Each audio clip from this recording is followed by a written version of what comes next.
반갑습니다. 87연구소 방송 묵계 이상훈입니다.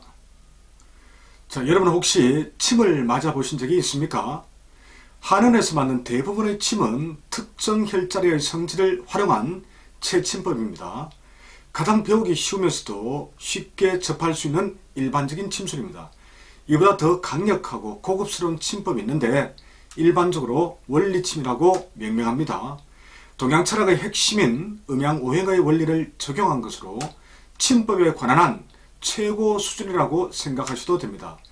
이러한 원리침의 거의 대부분이 대한민국에서만 창안되고 또 활용되고 있습니다. 그렇게 본다면 한국인들의 창의성은 정말 대단하다는 생각이 듭니다. 그러한 원리침으로는 삼침법, 오행침법, 팔치질침법, 수의침에서 하는 수지오치 처방, 수경침, 그리고 저 묵계가 진행하고 있는 팔치질과 육기를 고려한 삼침법, 이런 것 등이 있습니다. 오늘은 이 중에서 권도원 선생이 창안한 팔치질침에 대해서 짧게 이야기를 해볼까 합니다. 권도원 선생은 간, 폐, 비장, 신장의 내장부 중심의 사상학을 뛰어넘어 부정했다고 보는 게 맞겠죠. 심장을 포함한 5개 장부의 강약을 중심으로 팔치질을 8개 체질을 구분했습니다. 이렇게 나눈 것은 오행침을 놓기 위한 목적도 있으리라고 생각됩니다.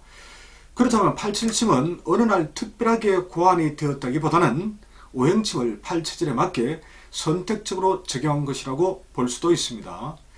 방금 언급한 오행침은 오행에서의 상생상극 원리를 침법에 적용한 것으로 환자에게 정확히 적용된다면 일반 체침으로는 상상하기 어려운 탁월한 효과를 거둘 수도 있습니다.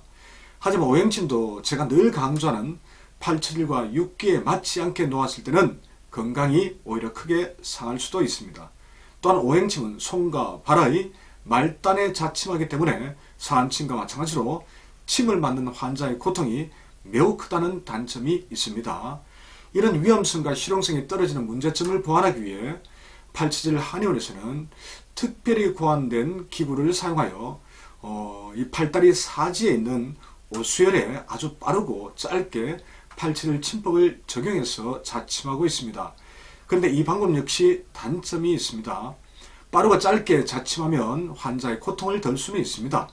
하지만 일반 호침으로 시술하면서 보호사법까지 적용하는 방법에 비해서는 상대적으로 효과가 떨어질 수밖에 없습니다. 가장 심각하게 문제가 되는 것은 팔치질침과 오행침 자체가 안고 있는 불완전한 그런 요소입니다.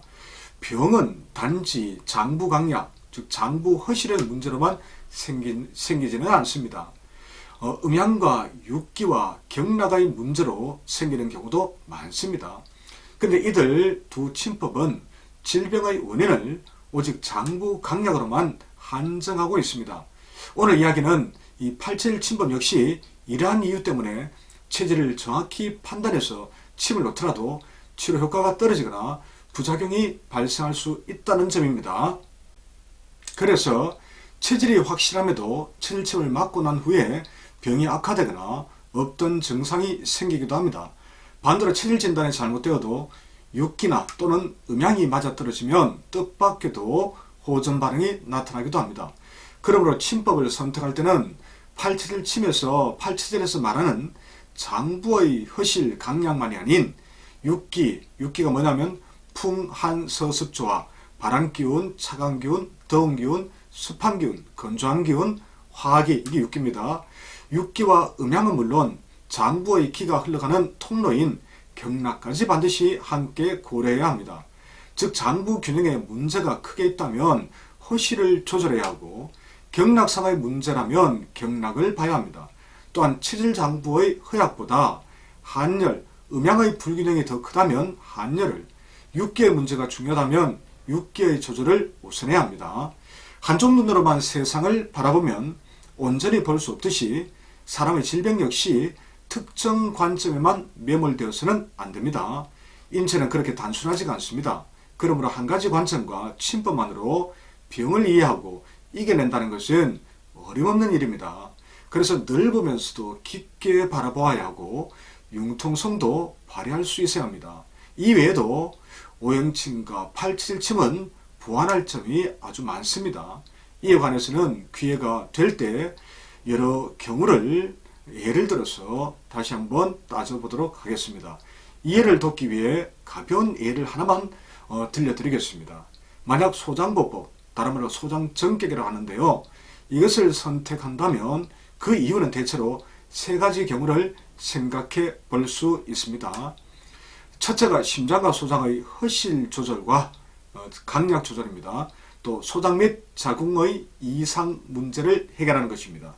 둘째는 견갑골의 통증 및 오십견과 같은 소장 경락의 문제를 해소하는 것이고요. 셋째는 육기적인 관점에서 혈액의 열을 식히고 혈액을 조성하는, 만들어주는 그런 작용입니다. 그런데 팔체질은 첫 번째 경우인 장부 허실 강약만을 다루고 있습니다.